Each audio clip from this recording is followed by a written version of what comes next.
Hello, everyone. My name is Paloma Aguirre. I am the new District 1 representative at the San Diego County Board of Supervisors.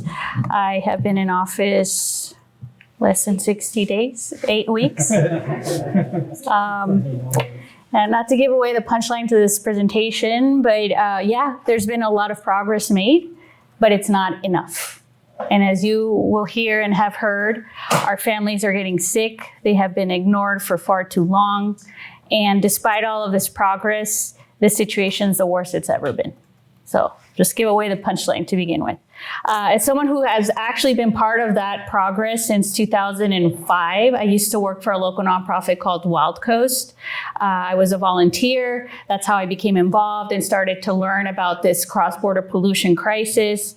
I just wanted to surf clean waves. And that's how I began to truly understand how much an environmental injustice this crisis is. And we'll get into it. I'm not going to repeat a lot of this. You've already seen, we talked about the infrastructure improvements that have happened. I was actually part of the working group for Minute 320, which was the original framework minute to begin to discuss infrastructure improvements. That was in 2012. Back then, we were ready to go with projects. We were told no, we were told to wait. And finally, it wasn't until Minute 328 in 2022, which was signed by then President Biden and then President Andres Manuel Lopez Obrador, that there was commitment, true financial commitment on both sides of the border. There was a $300 million from the United States. There was $144 million committed from Mexico. And as Sally mentioned, the San Antonio de los Buenos treatment plant, that project was expedited thanks to President AMLO, who turned over the keys to their equivalent of Army Corps of Engineers. They finished the plant. It is now treating 18 million gallons per day.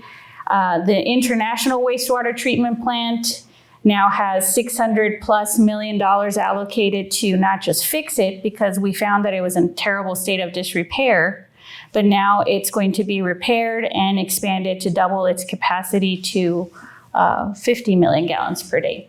But unfortunately, our main source of pollution is neither of the two plants. It's not San Antonio de los Buenos treatment plant, and it's not the International Wastewater Treatment Plant. It's what's coming through the river. And yes, there's days that it may average out to 10 million gallons per day, but I just want to share, I was checking the data. We had 0.45 inches of rain in the last 2 days. And according to the International Boundary Water Commission's gauge, the flows yesterday were 31 million gallons per day in the river, and today it is 48. So it's not always 10 million gallons per day. So I just wanted to mention that, because that is the main source of pollution to us. We won't get into the details about the beach closures. There's been a lot of efforts. What a year makes. Last year, I stood with Dr. Granados and Dr. Prather for a press conference. I can't explain enough how generous it is to have an array of scientists from 4 different universities willing to share their preliminary results before those results were published in a peer-reviewed journal. That is not common. And they were so concerned to see the results that Dr. Granados shared with you that they were willing to share that publicly. And it was September 9th last year that we had a press conference to share those results, to inform people of just how bad this situation was. I will add that we had been experiencing an increase in gastrointestinal illnesses, chronic headaches, upper respiratory ailments, especially being reported by our local health clinics. We had raised that concern to our public health authorities at the San Diego County, and we were told there was nothing that they were seeing on their end. But obviously the data from the scientists told a different story. So last year we traveled to DC to try and advocate for a state of emergency. With the last administration, we tried several times. We tried 3 times. We had an Assembly joint resolution signed by every single legislator in the state asking for a state of emergency. We had every single city, Council in South Bay asked for a state of emergency. The county has declared a state of emergency in 2022, but unfortunately we haven't seen that. And we can get into the weeds on that discussion later. We will. Yes. You already saw this slide. It's extremely concerning. We have Mar Vista High School, Southwest High, Nestor Elementary, Mendoza Elementary, Barry Elementary in less than half a mile of where you can see the foam from space. And as Dr. Granados mentioned, that's not your typical conditions of a body of water. Yeah, that's a satellite image that you can see. It looks like snow. So the culprit right now that is causing all of these toxic gases to be emitted into the air is that hotspot at Saturn Boulevard. And I don't know if Dr. Granados mentioned this, but of course she mentioned the array of pollutants that are present. But it's not so much the concern what you can perceive, which is the hydrogen sulfide rotten egg odor. It's what you can't. If it's an indicator gas, if you're smelling rotten eggs, that means that there could be other gases that we're breathing in. And there's nobody doing a longitudinal comprehensive study on behalf of the government. The academic sector is certainly looking at this, but the government isn't. So last year when we went to DC, I asked the Centers for Disease Control to intervene and do a study. And that's why we had the CASPER study done, which surveyed about 192 participants. And the ACE study, the chemical exposure study, which surveyed about 2,100 respondents from affected areas. That included the Cays, Nestor, San Isidro, Imperial Beach, and I believe south area of Chula Vista. And what is most concerning is the amount of time that we in these communities spend exposed to the very high levels of hydrogen sulfide that are above state standards. Like Dr. Granados explained it quite well. If we were breathing in 30 parts per billion right now, we would not want to be here. Well, that's our reality. Those of us who live in the affected areas, I was telling this story last week at the Air Pollution Control District Board meeting, where, thankfully, it hasn't been too hot as last summer. But on Monday, I turned on my portable AC, which sucks air from outside, and I forgot to turn on my air filter. By the way, we all have to sleep with air filters every night. And I had a headache for 3 days. That's the reality of people down there. They're missing work. They're worried about their kids. They have nowhere to go. I am someone who gets calls from elderly people on fixed income telling me, Paloma, I have no family left and nowhere to go because I'm on fixed income.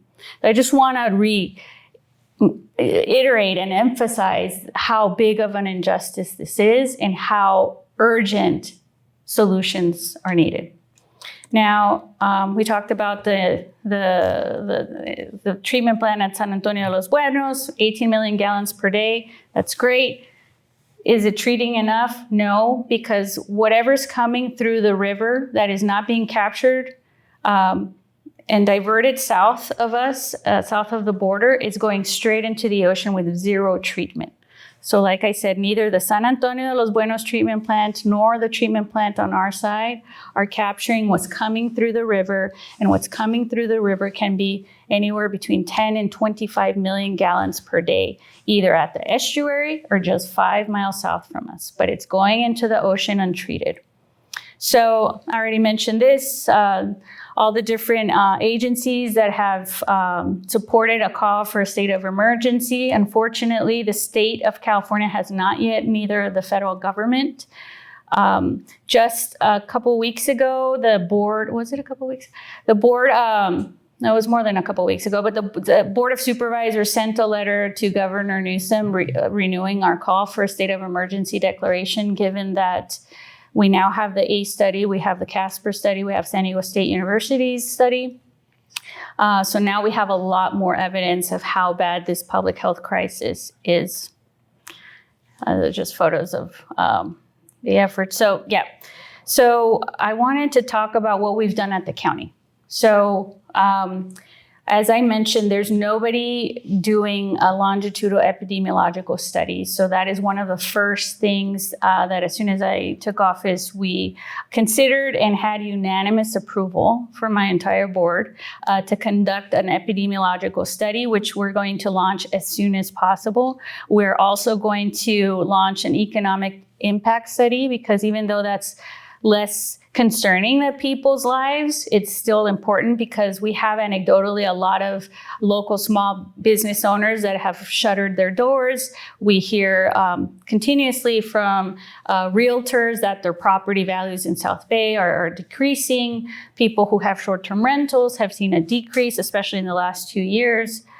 So we want to better understand what are the economic impacts, so that if and when we have an emergency declaration at either levels of government, we could get the support that we deserve because of this crisis. We also, most importantly, have initiated efforts to remove the hotspot, the culvert at Saturn Boulevard that I referenced. I don't know if I have a photo. Well, you saw the photo earlier that Dr. Granados was showing with the foam. Those 4 culverts that are going under the road is an easy infrastructure fix that we could remove and allow for the river to flow naturally without increased turbulence, because that turbulence is actually exacerbating the emissions of all of these toxic gases. So as I believe Phil mentioned, Prop 4 was passed in 2024 by the people of California. There's been $50 million that are allocated to cross-border rivers, including the Tijuana River and the New River. The legislature just ended session. They've sent the budget to the governor's desk. We still need him to sign it, but in that budget are the $50 million that have been allocated for the Tijuana River. I went to Sacramento Monday.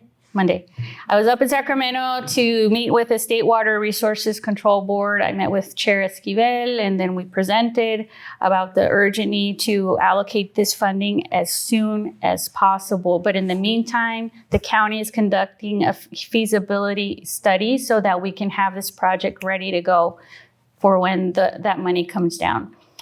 I'll share with you, unfortunately, we heard that there's a little bit of a bureaucratic hiccup. There's this APA process that I was unaware of that needs to happen before those monies are released. All the agencies that are slated to receive funding from this prop are facing the same thing, but they expect that process to take place in the next 6 to 9 months. So it could be a little bit over half a year before we see that hotspot solved. And I'll end there so we can allow time for Q&A.